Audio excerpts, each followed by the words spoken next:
今天的题目是撒旦的投资。The topic this morning is the investment of Satan. 撒旦不会随便投资的， Satan doesn't just invest anything, 因为撒旦不会做亏本生意。 and neither would Satan invest in a money-losing proposition. 你把今天所有经济系的大学的课程，整个的智慧容纳归纳起来，也不能比撒旦投资的策略。 If you collect all the principles of economics and business, their strategy pales in comparison with Satan's business investment. 全世界最多拿经济学诺贝尔奖的就是芝加哥大学。 The University of Chicago has the largest number of Nobel Prize laureates in economics. 整个经济系诺贝尔奖最多颁给的就是芝加哥大学的一些教授。 And those Chicago economists have the most number of Nobel Prizes. 但是，当整个世界大萧条来到的时候，芝加哥大学这些拿经济学的诺贝尔奖的人也无能为助。 Yet when the worldwide recession hit a few years ago, none of those Nobel Prize laureates were able to do anything. 甚至在20世纪快要结束的时候， Even at the time as we entered, getting to the end of the 20th century, 人类产生了几个未来学者， there were some future scholars that were 叫 developed, futurologist。 futurologists. 这些未来学者扮演的角色，有一点模仿旧约里面的先知。 These futurologists play the role of a quasi-prophet in the Old Testament. 先知原来的意思不是预先知道，那个是中文的字义解释。 The word prophet does not mean foreknowing things. That's just a Chinese interpretation. 当然，许多先知会知道未来的事情， Yes, it is true that many prophets prophesied about the future. 但是先知这个字在希伯来的意思就是神的代言人 But the word prophet means a speaker for God, ，the spokesman of God， a spokesman of God. 把上帝的心意讲出来， He speaks on behalf of God's desire. 把上帝的计划预告出来， He foretells you the plan of God. 把上帝的话用人的言语讲出来，这些人叫先知。 These prophets are the ones who use human languages to relay the words of God. 那因为先知隐藏着其中一个功用，就是把还没有发生的事情先讲出来，所以中文就直接把它翻译成先知。 Because prophets included the function of foretelling about the future, so the Chinese translated the word prophet as foreknowing. 所以这份所用的中文的名词，不能代表原先真正的意义。 So the Chinese translation does not fully describe the original meaning of the word prophet. 那为什么说未来学者跟先知有模仿、有相靠近的意义呢？ Why do I say that futurologists are kind of quasi-prophets? 那么这些未来学者就等于是先知了吗？ Are these futurologists the same thing as prophets? 完全不是的。 Absolutely not. 如果你们在大概90年代的时候， If you go back to the 90s, 大概16年、18年以前， about 16, 18 years 你们 ago, 记得有几个重要的人， you remember a few important people. 一个叫做 Alvin Toffler， One was called Alvin Toffler. 另外一个叫做 John Naisbitt， Another one was called John Nesbitt. 还有另外一个比较早死的人叫 Herman Kahn。 And then Herman Kahn. 这几个人是当时最大的未来学者， Those were the three leading futurologists of the 90s. 在人类非常悲观消沉的时候， And that was during a time of recession when everyone was very depressed. Herman Kahn 用最乐观的这个语气来描写未来的社会是越来越经济越好的。 Herman used the most optimistic tones to predict that the future economics would be much better. 那其他两个人 Alvin Toffler 跟 John Naisbitt 就写了 Mega Trend， John Nesbitt and Alvin Toffler wrote this book called 还 Megatrend 有 Future Shock， and Future Shock. 这几本只贵洛阳行销全世界的有关未来学的事情。 These books became bestsellers all over the world. 但是奇怪，不到5年里面， But interestingly, within 5 years, 1998的时候， when we got to 1998, 东南亚经济大萧条。 there was a huge recession in Southeast Asia. 再过几年，就是3年前， And We fast forward to about 3 years ago. 美国的经济大震撼， There was a huge earthquake in the American economy. 这些人名字突然就消失了。 And suddenly, you don't hear about them 所 anymore. 以现在的年轻人几乎都听不见这几个人的名字了。 That's why the young people today don't remember who these people are. 你们还记得 Toffler 的名字的，请举手我看看。 How many of you still remember the name 1、 Alvin 2、3、 Toffler? 4、5、6， you 还记得 John Naisbitt How 的， about 请举手。 John Naisbitt? 啊，1、2、3、4，这几个人大概 You 专 can you count them on 2 hands. 这几个人比较专门搞钱的，大概。那其他的搞树林的事情呢？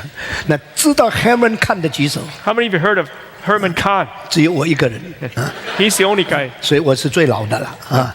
那这些人不能代表先知。 Now, these people are not prophets. 当然，如果今天问你 Krugman，你就知道了。 So if someone asks, who's Krugman today, you probably 现 know. 现在还影响经济学。He still has some kind of impact on economics. Greenspan，你们还记得 How 了？ about Alan Greenspan? You 但 know 是 him? 他已经没有什么作为 Yeah, 了。 well, he's lost his 世 power. 界的变化是太大了。 The world changes a lot. 那么每一个商人最重要的就是投资。 And as a businessman, the most important thing is to invest. 900年初期的时候， In the early 1990s, 日本人用很多钱投资 Old Masters paintings。 there were a lot of Japanese that had a lot of money, and they invested in old masters' paintings. 90年中期的时候， As we got to the middle of the 很多 1990s, 人专门投资 Kogan、Monet 还有梵谷的作品 a。lot of the Japanese investment went into the paintings of Gauguin and Monet.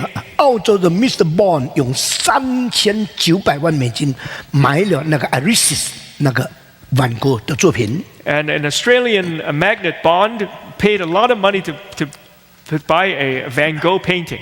Iris， Iris 有另外再有一个人就买了 Dr. Gauguin 7900万美金。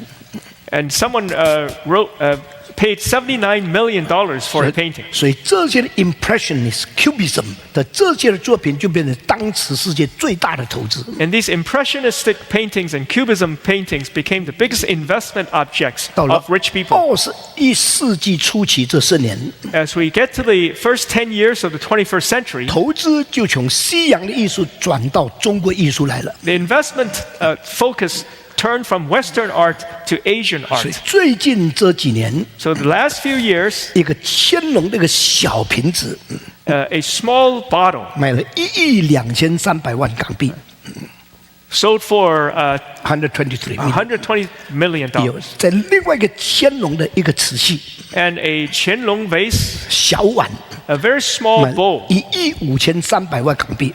was sold for $153 million 有到 Hong 了 Kong. 去年的时候， Last year, 一个乾隆时代的一个这个套瓶， a little object made in the Qianlong period, 有2条鱼的， there were 2 fishes painted there. 四面开窗的， They would open up with windows. 伦敦卖了差不多50多个这个 million 的这个 pound sterling。 It was auctioned in London for over 50 million pounds. 那你们知道我在讲的是什么的？请举手我 So 看看。 do you know what I'm talking about? 啊，这个是比较爱瓷器的中国人了啊。 So you know art. 结果呢，不付钱， But in the end, they didn't make the payment. 所以那个2个姐弟以为可以发终身大财的，就大失所望。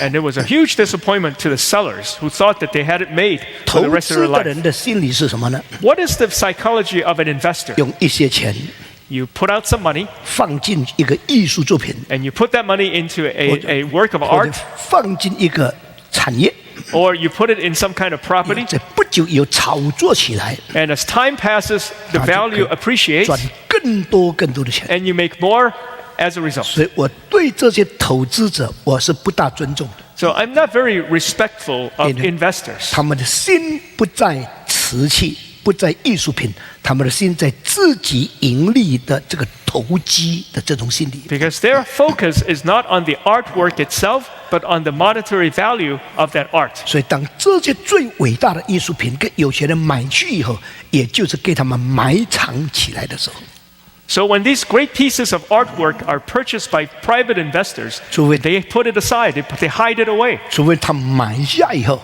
So after he buys it, 然后他送给博物馆， or unless he buys it and then donates it to a museum. 让它变成千千万万老百姓都可以欣赏、都可以明白的艺术有价值的东西。Then it becomes a piece that all the people can come and enjoy and 那我就 understand. 我就尊重这种财主。 I respect this kind of investment. 现在我在加卡塔建了一个博物馆， I've built a museum in Jakarta. 我们放进了差不多3000件的好东西在里面。 There are over 3,000 artifacts 这 in 都 this 是 museum. 几十年我们收藏，几十年用钱买来，是为了给大家可以欣赏伟大作品的一个动机。 This is a result of decades of collecting in the past so that we can now display it. And So- that's our motive. 花的钱是不少的， We spent a lot of money on it, 没有一件东西的动机是为了发财， but not one of it is purchased out of a motivation of Yeah. making money. 就完全不一样的事情。 So this is a completely different thing. 但是当我到上海、到北京看博物馆的时候， But when I went to the museums in Shanghai and Beijing, 我是有一点失望， I was a little disappointed. 有一些东西不是太好，但是摆到那里。 Some of those artifacts aren't that good, yet they're still put there on 有些 display. 好的东西是慢慢展览，所以你看不到的。 Sometimes the good things are displayed on a rotation basis, so you can't see it. 所以台北故宫博物馆应当有27万件好东西， There are 270,000 artifacts in the museum in Taipei. 每3个月有一部分展览，一部分收藏，就慢慢轮转来给大家看。 But it is displayed on a rotational basis every 3 months. 所以你可能要等到150年才能看完里面的好东西。 So if you want to see every one of them, it's going to take you 150 years. 我如果问你说你会活到150岁的棘手，我相信你没有一个人敢棘手的。 If I say you think you can live to 150, how many of you can raise your hand? 所以我们知道有些好东西， So we know there are good things out there, 可能我们只能在照片上看到，我们没有办法亲眼看到。 but we can only see them from pictures, not the real thing. 很多有钱的人，他们真正要的不是艺术品，他要的是投资，要的是自私，要的自己发财。 A lot of investors' motive for the artwork is not the art itself, but the money they can make out of this. 投资者的心理不是太高贵的。 So the investor's motive isn't that high. 那我从这个角度来看圣经的时候， So when I look at the Bible from this perspective, 我发现最会投资的不是人，是撒旦。 I find that the best investor in the Bible isn't human beings, but it is Satan. 魔鬼撒旦从圣经最开始的时候就已经有了诡计来败坏人类了。 Satan already had a plan to corrupt mankind. 那他真正的目的是什么呢？ So what was his real motive? 就是要贬低上帝的荣耀， And that is to downgrade the glory of God, 增加人类的傲慢， to upgrade the pride of human beings, 间隔人与神之间的关系。 and to put a wedge between God and man. 真正的方法是什么呢？ The method he uses 就是把一种错误的思想跟对上帝的怀疑，作为一个分离的种子放在人的心里面。 to put a seed of separation from your wrongful concept of man and God. 所以在伊甸园里面， So in the Garden of Eden, 就有了第二个意见来混乱人的头脑。